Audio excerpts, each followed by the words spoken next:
Want to watch football without the restrictions of blackouts or cable? Check out expressvpn.com to help you get access to all the live games. Sign up today using the link in the description to get 3 free months. Yo, what up, Bolt fam? It's the Director. Chargers fans, how's everybody doing, man?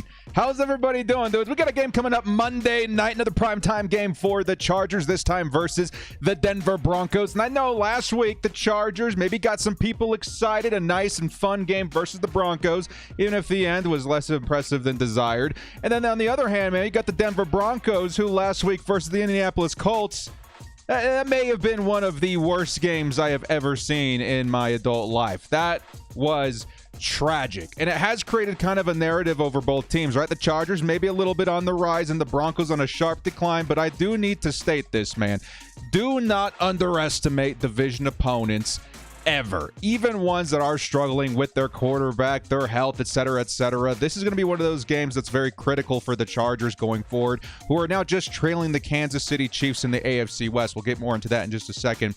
And it's going to be a very important one for the Chargers to get in, get out, and try and grab the win. But as of right now, it's kind of a mess in there, dudes. When it comes to injuries, the list is long. Maybe a bit better news for the Chargers, but a lot of things could change in terms of what's going on with the Broncos as well. So we're going to be going over all of this and more as the video does go on. Now, before we do jump into it, we do have a shout out to our sponsor, Underdog Fantasy. I'm actually pretty stoked with the line this week, man. Some of the picks I feel very confident in on Sunday. If you guys want to go ahead and copy these or leave me your thoughts in the comments section of what you're thinking, use code Director to match your first deposit up to $100 and get in on the action. It should be a very fun one, man. I'm pretty excited about this particular lineup of pick'ems. As for the giveaway, it did end last week. We're going to be drawing the names, I think, tonight. So keep an eye out for an email from me and for my crew members, a post from myself to see who the winners are. If you guys want to get a leg up on the next giveaway, which is coming up very, very quickly here, make sure to hit that like and sub button to make sure you're ready. Now, before we do jump into this video, hit us up with a like and sub. If you do enjoy this Chargers content, small amount of time you guys take to hit the like, sub, and bell notification helps me out a lot.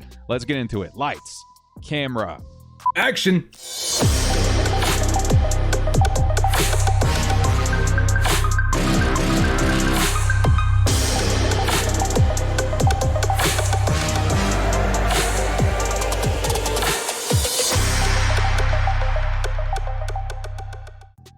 The Chargers versus Denver Broncos, Week 6 game preview. Now, before we get into some of the thoughts I've got on this game, how the Chargers should attack the Broncos, etc., etc., the biggest thing that I do need to point out is going to be the injury report this week, man. Dude, it is a long list, and any one of these injuries could change how the Chargers approach this game and how they play this game, especially for the Denver Broncos as well, who are very much so struggling in the injury department.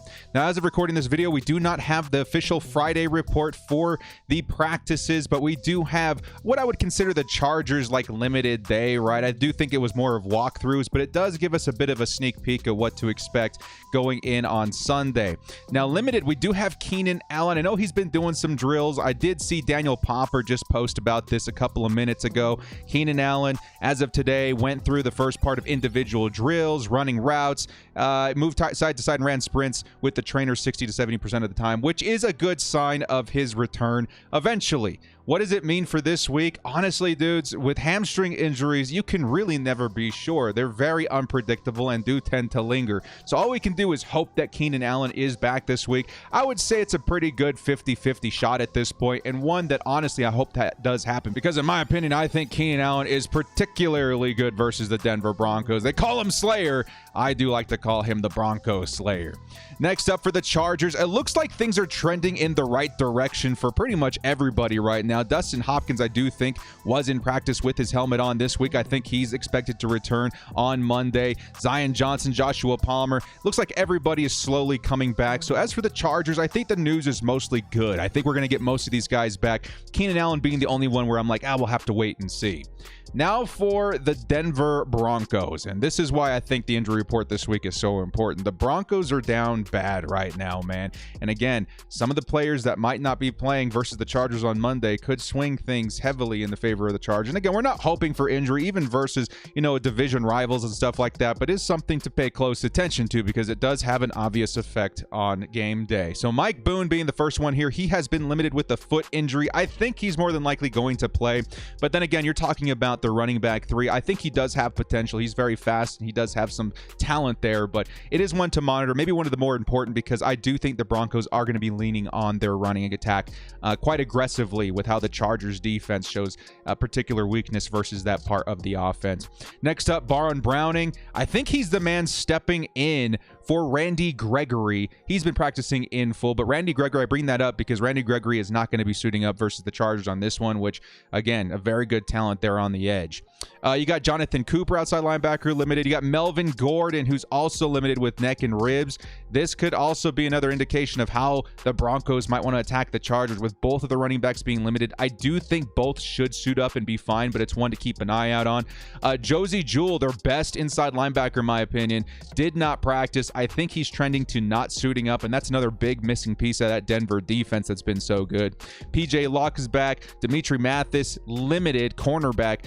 Quinn Mieres is also limited. Martavius Murray, another running back, he's going to be practicing in full, so I think he should be okay. Who else is of to note here? Darius Phillips, limited. Mike Purcell, defensive lineman, limited. That could be a pretty big one. Dalton Reiser did not practice, one of their starting guards. Eric Saubert, limited. Caden Stearns, limited at the safety position. Billy Turner, they're starting, I think it's the right tackle, limited. Kawan James, limited. Russell Wilson, limited. And that doesn't even list some of the guys that they had to put on IR. I think Garrett Bowles put on IR, their starting left tackle, which is also going to be a pretty big swing of things in favor, I guess, for the Chargers defensively.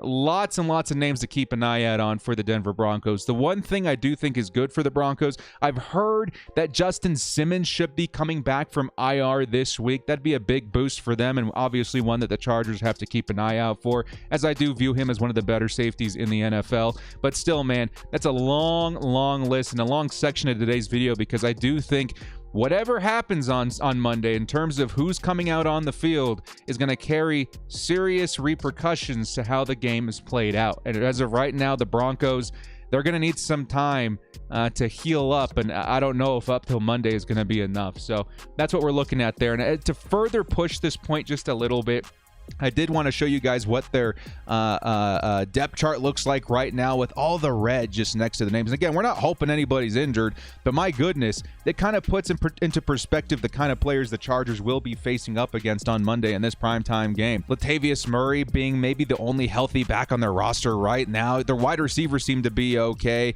Albert O should be okay, but then look at this offensive line. This is going to be a big part of today's video, man. Calvin Anderson, Luke Wattenberg, Cameron Fleming. This is not a great offensive line for the Denver Broncos going in versus a very particularly good Chargers defense. It's going to carry some consequence. Then taking a look on defense as well, Mike Purcell's down, Josey Jewell, of course. Those cornerbacks, there's just red everywhere, man. So just keep that in mind as we're going through this video. Injuries may play a significant role in this primetime game versus the Broncos. And again, we don't hope it, but at the same time, it's something we have to pay attention to. So the first actual point in game that I do want to cover is one that I kind of lightly touched on at the top of the video. It's called division games are never safe. And again, this is why I think the Chargers need to treat this game, injury or not, whatever the status may be or not, they need to treat this game very carefully, right? Because despite the injuries, I still do think that the Denver Broncos have a defense that's pretty legit, right? I think they're pretty tough, especially in coverage. Very, very tough team to pass against. And I do think it was because of their combination of a stout pass rushing unit in Randy Gregory and Bradley Chubb, but also I would say the best safety in the NFL with Pat Surtain. So that's something that the Chargers, despite what we're seeing on red on the injury report, is something they're going to have to pay attention to. I know Wilson's been struggling, but he's, had a decent stat line when he did face another division opponent in the Vegas Raiders. We know they've got Melvin Gordon out there, the fumbling machine, but he, in truth, is a pretty decent back when he can actually hold on to the football. But the biggest thing that I'm worried about with the Denver Broncos coming into Week 6 is that they are really coming off a very embarrassing loss versus the Indianapolis Colts. Like I said at the top, man, one of the worst games I've ever seen, and one of the biggest, I would say, not even scapegoats, but one of the guys who's been getting a lot of attention in that loss for the Denver Broncos has been Russell Wilson. The Broncos, they have a lot to prove after that game, and I don't want the Chargers falling victim to, let's say, their response game, the first game that they come back to try and prove themselves after such a disaster in Week 5. So these are the things to keep in mind. As for the Chargers, what do I think they should do offensively to maybe help themselves out versus this Denver Broncos defense that's particularly good? Well, this segment's called Strike the Ground While the Iron is Hot, baby. Austin Eckler. I know a lot of nervous fantasy football, fans, especially that have Austin Eckler early on in the season, maybe a little bit nervous, but since then things have changed a lot in favor of Austin Eckler. He's been on fire the last couple of weeks, and if I'm the Chargers, I'm looking to keep this pace going, right? The Broncos and what they offer defensively does also help strengthen the idea of keeping Austin Eckler going, especially on the ground, because they're great defensively, but they are showing signs of struggle versus the run. Last week in that horrible game, the Denver Broncos defense still did allow over 100 yards to their backup running backs. They did not even have their prime, number one pick in most fantasy football drafts, Jonathan Taylor. He was out. Instead, his backups were still able to get the job done with over 100 yards. And I still think that was even with Nyheim Hines going down early in that game. Very significant to note. Before that, they faced the Vegas Raiders, and they gave up over 200 yards on the ground. So as good as this Denver defense has been, lately, they've not been too good versus the run, and I do think that's why you try and heavily feature a guy like Austin Eckler, who many of us know is game script proof. Whether you're up, whether you're down, whether you're running, whether you're passing, Austin Eckler should be involved. He should remain the team's best option in terms of moving the ball, their best weapon on offense. This is the guy you're going to want to attack the Denver defense with. And I think the Chargers, with the recent success they've seen in Austin Eckler, the last thing that they should do is start moving away from it. Keep Austin Eckler as one of the main pinpoints of this offense, and you will find success. I think one of the biggest reasons why Austin Eckler has been popping off so much lately, too, has been the Chargers' backup running backs as well, specifically Joshua Kelly. Joshua Kelly's not only been able to keep Austin Eckler healthy, but also contribute on offense quite impressively as well. I would say Joshua Kelly's finally won the trust of the team, and he should be listed and trusted with that RB2 title. Let's use him this game, right? Keep both backs fresh. I feel confident that when Joshua Kelly's on the field, the momentum of what we're doing in our rushing attack can remain consistent. I like Joshua Kelly with the ball in his hands this season, and I want to make sure that continues this week versus Denver defense that maybe with few weaknesses does have one versus the run. If you can mix in maybe a little bit of Xander Horvath on short yardage situations, and maybe fingers crossed, Isaiah Spiller finally becomes active this game instead of let's say a Sony Michel, I feel like our run offense should look vastly improved over its slow start earlier this season. And this is the way I would attack this particular defense, who does also find, the Denver team also finds a lot of struggle scoring. I feel like the Chargers can afford to lean on that running attack a little bit more this week.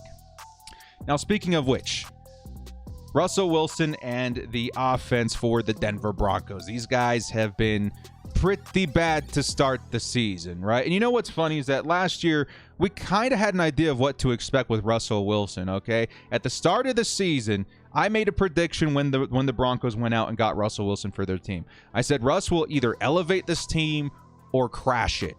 And this was based on the likeliness of him to decline, right? He looked awful in 2021 with the Seattle Seahawks, and there was a big chance that that translated over to the Denver Broncos, even though, in my opinion, the Broncos were a much better situation.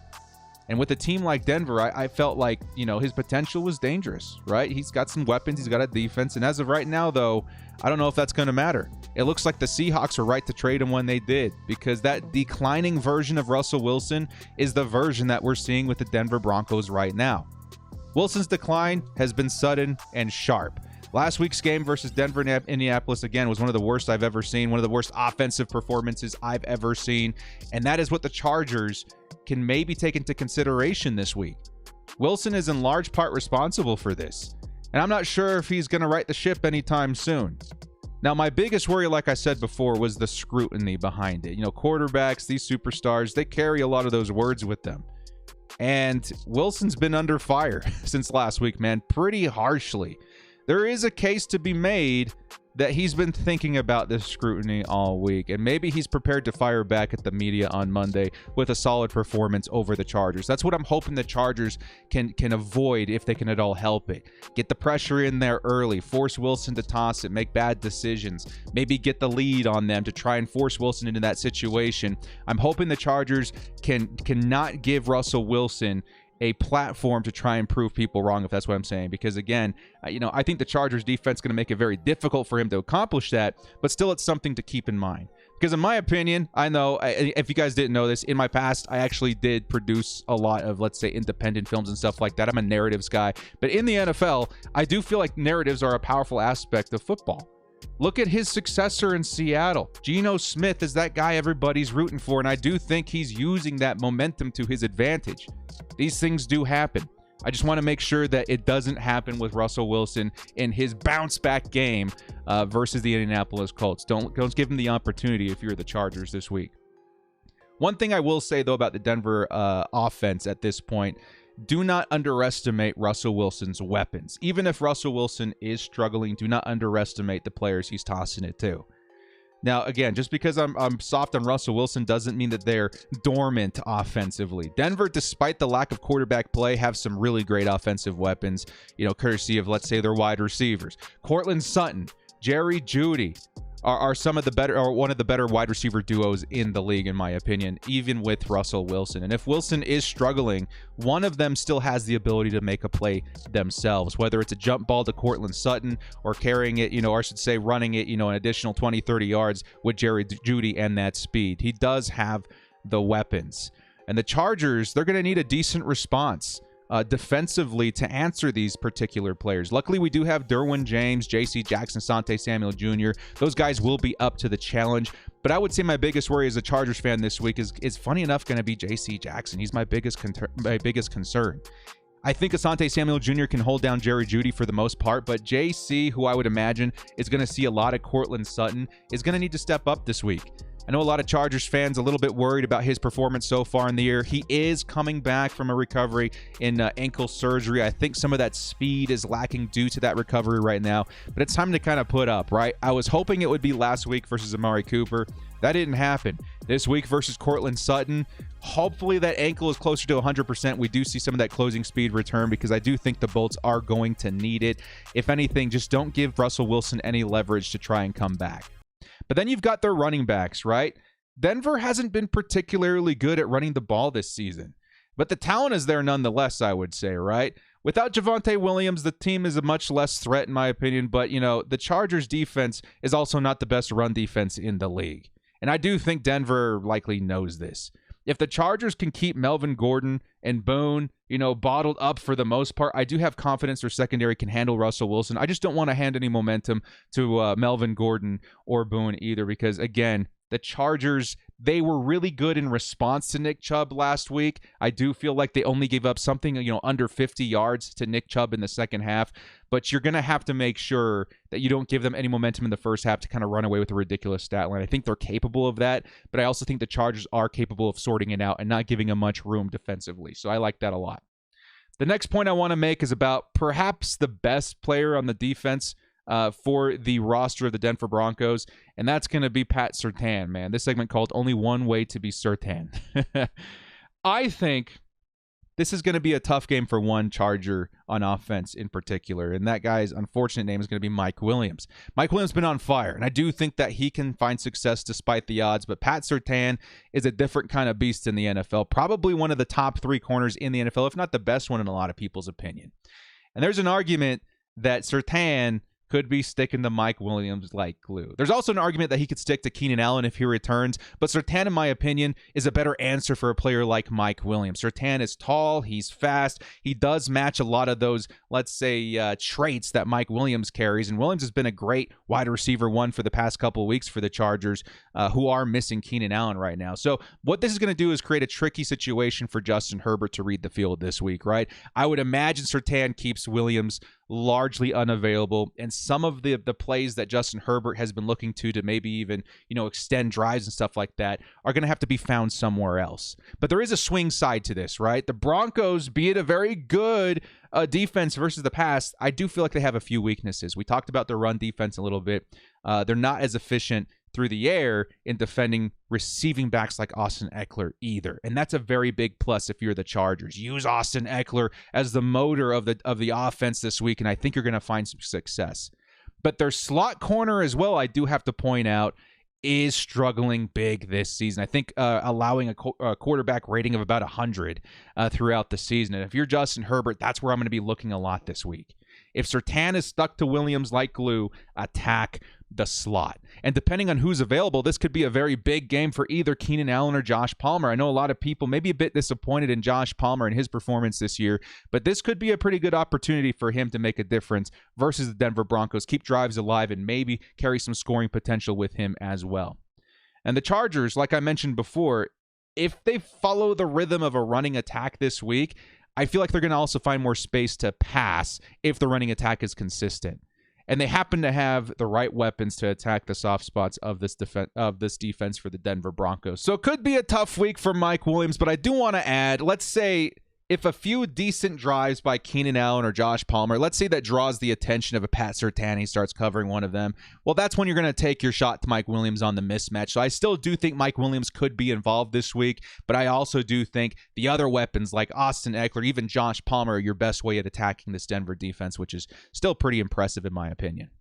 Next up, a big Mack attack, man. I went and found a photo of Khalil Mack versus Russell Wilson back when the two players were there with their previous teams in the Bears and the Seattle Seahawks.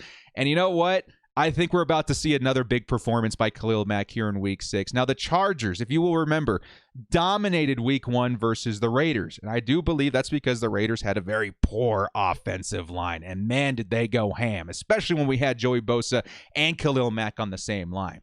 Now, that's not the case this week, but something is afoot this week that is going to help out Khalil Mack in particular. Denver is in an even worse position up front than even the Raiders were in Week 1. That is huge. Like I mentioned, they lost Garrett Bowles. They're dealing with a ton of banged up players up front. Mack is going to have some of his better matchups of the year in Week 6 here versus the Denver Broncos. And this is going to even allow the players opposite of Khalil Mack to create more pressure, maybe even more one-on-one opportunities for Khalil here in this one. Khalil, I would say Van Noy and Chris Rumph are also going to create their own pressure opposite of Khalil Mack, so they're going to become a legitimate threat this week, especially if Denver doubles down on Khalil Mack in terms of, assigning guys to stop him. But I think it's going to be a pretty big one for the Chargers defense in terms of pass rush this week. So I'm actually going to put my hot take in this section of this video. My hot take for this week versus the Denver Broncos is that the Chargers generate 5 or more sacks in Monday's game versus the Denver Broncos. I think that's going to be a pretty big one for the Chargers defensively to focus on.